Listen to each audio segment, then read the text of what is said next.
तो अस्सलाम वालेकुम दोस्तों, मैं हूं मोहम्मद साकिब रज़ा। तो कैसे हैं आप लोग? उम्मीद करता हूं खैरियत से होंगे और मज़े में होंगे। तो आइए आज हम लोग उर्दू ग्रामर के कुछ ऐसे टॉपिक को कवर करने जा रहे हैं जो बहुत ही आसान है, आसानी से आप लोग से समझ सकते हैं और एग्ज़ाम में आसानी से हल भी कर सकते हैं। ज़्यादातर इससे ऑब्जेक्टिव हल होता है। ठीक है, ये उर्दू ग्रामर के लिए है, ये 10 के लिए भी है, 12 के लिए है, और कोई ऑनर्स कर रहा है उसके लिए भी, और कम्पिटिटिव एग्ज़ाम उन स्टूडेंट के लिए भी है।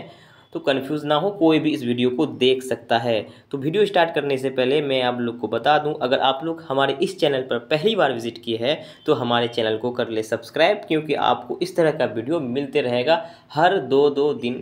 मतलब एक दिन छोड़ दें आप, दूसरे दिन इस तरह का वीडियो मिलते रहेगा। अगर आप लोग पहले चलिए इसको सब्सक्राइब कर ले, और वीडियो कम पसंद आ जाए आपको तो लाइक करें, कमेंट भी कर दें कुछ प्यारा सा, और अपने दोस्तों तक शेयर भी कर दें। तो ज़्यादा मैं बात को ना बनाऊं और ना बनाता हूँ, अब वीडियो को मतलब स्टार्ट करता हूँ, वक्त ज़ाया हो रहा है।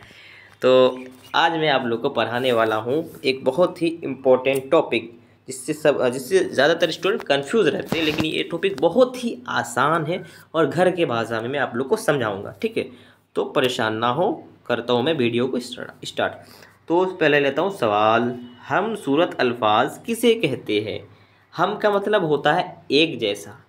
ठीक है, ठीक है, हम एक जैसा। सूरत का मतलब, सूरत, अब यहाँ आवाज़ आपको रखना है। हम का मतलब एक जैसा, सूरत का मतलब आवाज़, मतलब जिसका आवाज़ क्या हो, दो लफ्ज़ हो लेकिन दोनों का आवाज़ जब बोलेंगे तलफ़ुज़ हो, तो 99% आपको सेम मिलेगा। तो बहुत कम लोग हैं जो डिफ्रेंशिएट इसमें कर पाते हैं, तो आपको इसी के बारे में पढ़ाया जाएगा, लेकिन इसके माने अलग अलग होंगे। लफ्ज़ जो है सेम लगेगा आपको बोलने में, तलफ़ुज़ जब निकलेगा, लेकिन माने अलग अलग होंगे। तो इसका जवाब देखते हैं हम। जब दो अल्फाज एक जैसे आवाज़ में बोला जाए, जब उर्दू में दो अल्फाज, अलग अलग अल्फाज एक जैसी आवाज़ में बोला जाए, लेकिन लिखने और माने में अलग अलग हो, और उसका लिखने का जो तरीका हो वो अलग हो। जैसे यहाँ सीन से सदा, ठीक है, और स्वाद से सदा, लिखने का तरीका अलग है, लेकिन सदा सदा एक ही लग रहा है। ठीक है, लिखने का तरीका अलग हो, माने भी अलग हो। ठीक है, जैसे इस सदा के मतलब होता है हमेशा, इस सदा का मतलब आवाज़, तो उसे हम लोग हम सूरत अल्फाज कहते हैं। याद रखना है नोट में कि हम सूरत अल्फाज को, ठीक है, मतशबा अल्फाज भी कहते हैं। ये बहुत ही इंपॉर्टेंट है किस एग्ज़ाम के लिए, कंपटीशन एग्ज़ाम के, कॉम्पिटिटिव एग्ज़ाम के लिए, तो याद रखना है। चलिए अब मैं आपको कुछ वर्ड दिखाता हूँ इस टाइप का।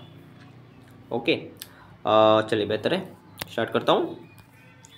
जैसे सीन से लिखे सदा, तो इसका मतलब हो गया हमेशा, और स्वाद से, सॉरी यहाँ अलीफ छूट गया। ठीक है, यहाँ अलीफ छूट गया, 1 मिनट, अलीफ छूट गया। हाँ, अगर स्वाद से लिखे सदा, तो सदा का मतलब होता है आवाज़, ये अलीफ नहीं होगा यहाँ पे।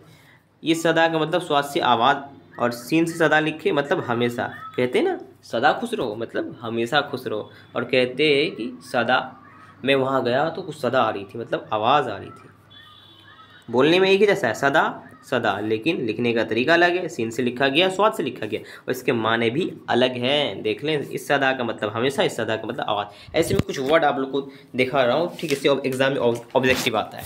जैसे सहन, अगर सीन से सहन होगा उसका मतलब होता है बर्दाश्त करना, बोलता है ना मैं उसको सहन कर रहा हूँ। ठीक है, और स्वाद से सहन होगा, इसका मतलब होता है क्या, आंगन। अकरब अलिफ से, तो इसका मतलब होता है ज़्यादा, करीब।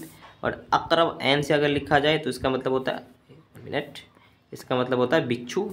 माही अगर बड़ी है से लिखा जाए, माही, तो माही का मतलब होता है मिटाने वाला। ओके, और चलिए मैं एक एक करके आपको बताता हूँ। ये हो गया माही, बड़ी है से मिटाने वाला। और अगर ये छोटी है से माही लिखा जाए तो माही मतलब मछली। ठीक है, चलिए अब अगला आता है साद। अगर स्वाद से साद लिखा जाए उसका मतलब है एक हर्फ का नाम, जिसको हम लोग स्वाद पढ़ते हैं, असल में साद होता है। ठीक है, और अगर साद लिखा जाए, शाद बड़ी सिन से, तो इसका मतलब होता है खुशी। जैसे बोलते हैं ना, शादमानी के साथ ये इत्तला दी जाती है जब जलसा का ऐलान किया जाता है, मतलब खुशी के साथ। ठीक है, चलिए और थोड़ा सा आप लोग को दिखाता हूँ, ज़्यादा तो नहीं वीडियो लंबा करूँगा। ठीक है, लेकिन जो इंपॉर्टेंट है एग्जाम में पूछा जाता है उस पर डिस्कस कर लेते हैं। अगर जीम से लिखा जाए, जीम अलीफ लाम जाल मतलब फंडा, फंदा, कहते हैं ना उसके जाल में फंस गया। और जीम ऐन और लाम लिखा जाए, जाल, इसका मतलब होता है धोखा। ज़्यादातर सेम है, आपको लग रहा है, लेकिन माना अलग अलग है ना। जाल मतलब फंडा, जाल मतलब धोखा। आगे बाद, बे एन और दाल, बाद का मतलब होता है, ठीक है, दूसरा, और बे अलीफ और दाल, बाद का मतलब होता है हवा, ठीक है। तो चलिए और थोड़ा देखते हैं। गुल, गाप और लाम गुल मतलब फूल, ठीक है, और गैन और लाम से अगर गुल लिखा जाए मतलब होता है चलाना।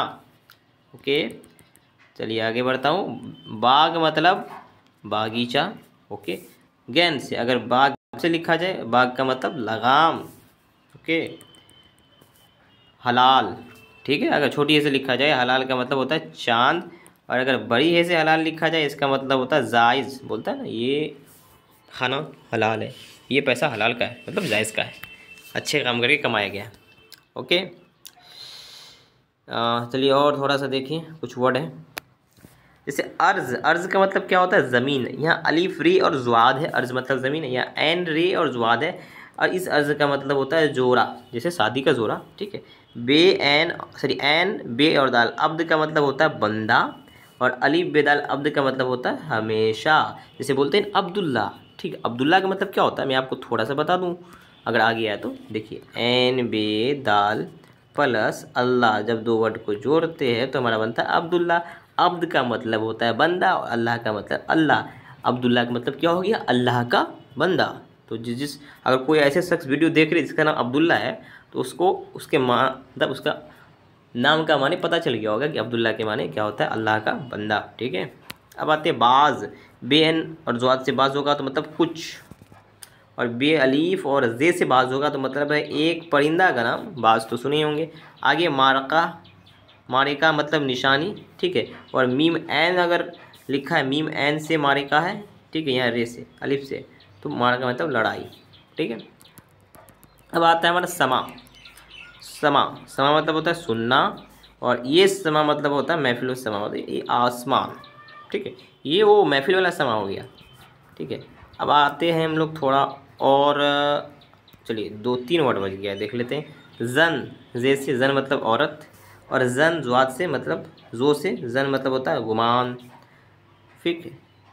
अब आते हैं हमारा क्या, फेल, फे एन और लाम, फेल का मतलब होता है काम, और फे ये लाम फेल, फेल का मतलब होता है नाकाम, मतलब जो अपनी ज़िंदगी में नाकाम हो गया, अनसक्सेस हो गया, उसको लिए बोलते हैं हम लोग फेल।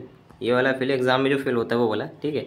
ये हो गया हमारा सफ़र, सीन फेरे सफ़र का मतलब होता है चलना, ठीक है, और स्वाद फेरे सफ़र का मतलब होता है ये होंगे, मतलब एक महीना का नाम है, अरबिक महीना का नाम है, ठीक है। तो आज का ये मैं वीडियो जो था हम सूरत अल्फाज पर आप लोग के लिए लेके आया था, क्योंकि ये क्लास 10 में, क्लास 12 में, BA ऑनर्स में, और अदर कम्पिटिटिव एग्ज़ाम जैसे आप AMU उठा लीजिए, हाँ, जामिया और उर्दू अलीगढ़ उठा लीजिए, उसके बाद आप डीलेट अगर दे रहे डीलेट में देख लीजिए, BPSC में देख लीजिए, अगर उर्दू है आपका तो उससे पूछता है, मतलब 1-2 नंबर का ऑब्जेक्टिव दे देता है, ठीक है। तो इस टॉपिक से, तो आज का जो हमारा वीडियो था इसी टॉपिक पर मुनहसर था। अगर आप लोग को ये वीडियो थोड़ा सा भी पसंद आया हो तो वीडियो को लाइक करें, शेयर कमेंट करें, ठीक, कुछ अच्छा सा प्यारा कमेंट कर दे और अपने दोस्तों तक शेयर कर दे, और सब्सक्राइब भी कर ले साथ में, ठीक है, कि इस तरह का वीडियो आपको मिलते रहे। फिर मिलते अगले वीडियो में, तब तक के लिए मज़े में रहें, पढ़ते रहें और स्वस्थ रहें।